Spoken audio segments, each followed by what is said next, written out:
Hi, my name is Albert, and I'm just going to give you a bit of information on how to do some valve clearances actually properly. I've seen videos and seen a lot of times people do it, and most times it's actually quite wrong.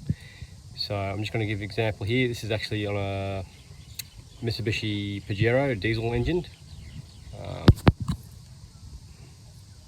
Don't mind the manifolds off because I am cleaning it out because of carbon buildup.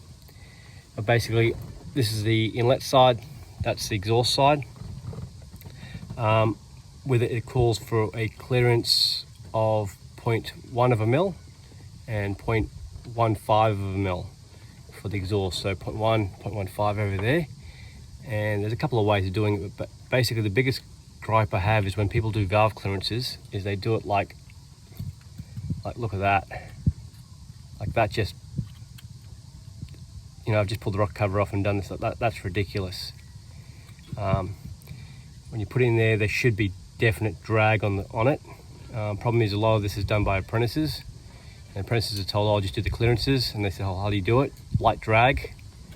That is not light drag. The best way to do it, if you want to basically know if you're definitely doing it right, there's a couple of different ways, but if you get enough experience you can just do it through feel. But the fail-safe way is the go no-go way. So I've got the 0.1 here, and next size up is 0.127. So the way you check it is you put it in. If this one goes in, good. The next one goes in, it's too loose. So you can tell in this one here, you know, so I'm struggling here with one hand, one on the phone. But yeah, you can see there, it just goes straight in. That's still pretty loose. In fact, I could go up to the next size there on that one. The other thing is too, they always say religiously, make sure the lobes are, like turn the engine over to certain positions in the crank and all stuff like this.